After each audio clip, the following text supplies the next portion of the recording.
Why the decision to race so many different types of cars? I mean, whether it's a sports car, Indy car, Formula One, stock car, why race so many different varieties?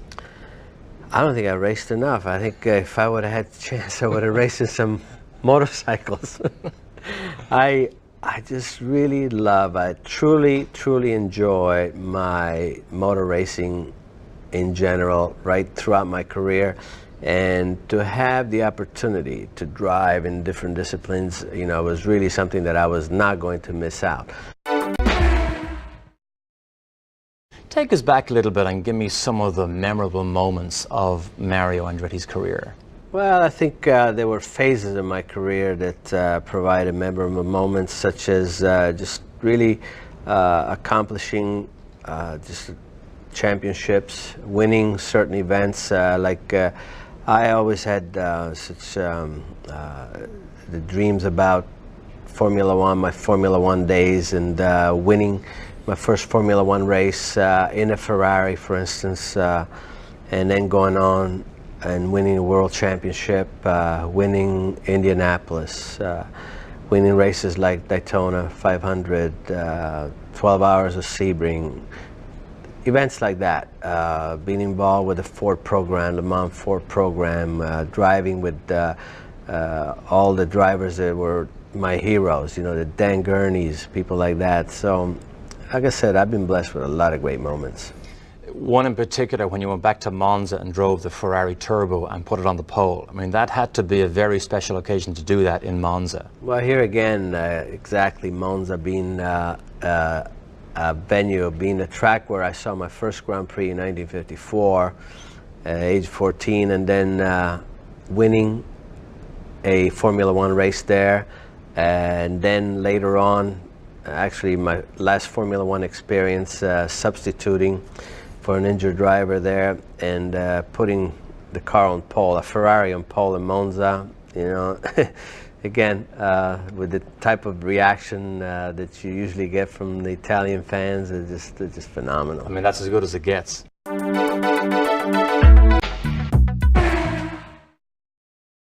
Do you realize, Mario, how big a hero you are to so many motorsports fans? Well, I don't know. It's tough for me to put it in those terms. I do have a lot of affection for the fans because I receive letters every day, and throughout my career, you know, obviously you experience the highs and lows, and you're pretty much down, you know, in the valleys more than you're in the peaks. And people, but the true fans, they never wavered. They're always there to support you. You have no idea how much that means to you. But it's a lasting thing, you know. They usually, people say, well, you know, people that in general are fickle. Not really, not really. You learn to think differently. Yeah. And I've had that experience. Was your dad a hard competitor to race against on the track? Yeah, he was, especially to pass. I think for me, there's never been anybody tougher to pass on a racetrack than Dad. So did you ever get into any arguments when you go home about something that maybe he should have done or should have made things easier for you, or do you even expect that? We had a few contacts, you know, along the way, which was expected, and you know, I blamed him for some things, he blamed me for some things, and it's just the way it always worked out. You know, it was okay.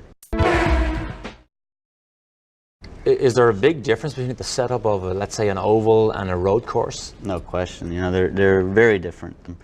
Obviously, on an oval, you only have to set up for a left-hand corner, so you're able to optimize the total setup just for turning left, whereas on a road course, you're more compromising left to right-hand, and you can't get the full potential just for a right-hander or a left-hander, and you have to compromise. So, yeah, it's a different type of setup.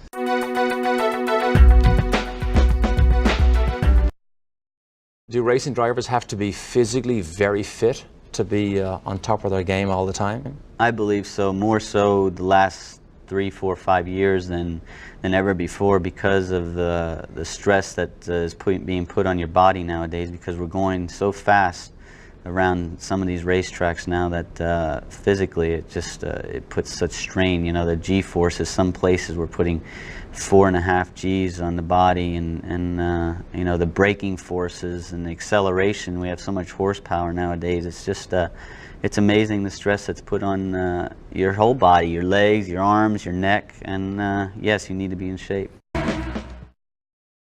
Passing, of course, is the probably one of the most important things in racing, unless you lead from green to checkered. But is there a strategy on passing? Are there points that you look for that you can pass a slower person ahead of you?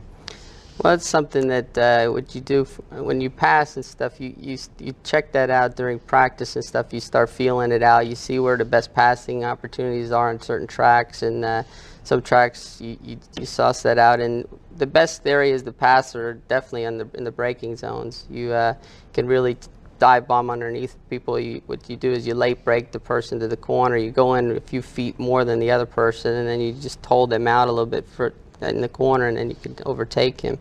But that's usually the best places to overtake. Of course, you can overtake somebody coming onto a straightaway as well. If you're carrying more speed off the corner, you can usually set them up and pass them as you come off the corner. But usually the best places are going into the corner.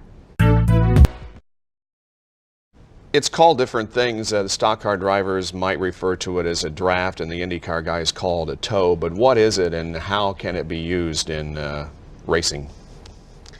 Well, a draft is used for basically you use it to pass with. You could come, especially on the oval tracks, we use it a lot more than you do on road course, because the straightaways aren't as long on road courses, so you can't get the effect as much. But on the oval tracks, you can use it to your advantage to really come up, suck up on somebody and pass them. What it does is it creates a suction effect that when you come off a corner behind somebody, it makes you pick up speed, because he's pulling you along. He's actually towing you down the straightaway, and you're actually traveling faster than him because of the towing effect that the car gives you in front of you. And so you can actually feel that in the race car? Yes, you can. You can actually, when you come off a corner, you're following somebody, you can actually feel yourself. You can feel the RPMs pull up on the car. You can actually feel it. One of the first things you learn in driver school is the term apex. What is it? It's where you should be meeting to in the corner. It's where your car should be to be proper to the next corner. It's basically, if you're hitting your apex, it means it's the optimum. You're in the optimum part of the corner where you should be, for optimum speed going in, coming off. And can you combine corners if you're in an S situation, a series of S's? Can you combine those corners to get through them quickly? Sometimes it depends on how deep the corner is or how the corner's laid out. Yes, sometimes you can kind of straight shot a corner, especially like in a chicane situation. It depends on how tight the chicane is. You can sometimes almost straight shot it. If you do it right, you can get an advantage that way.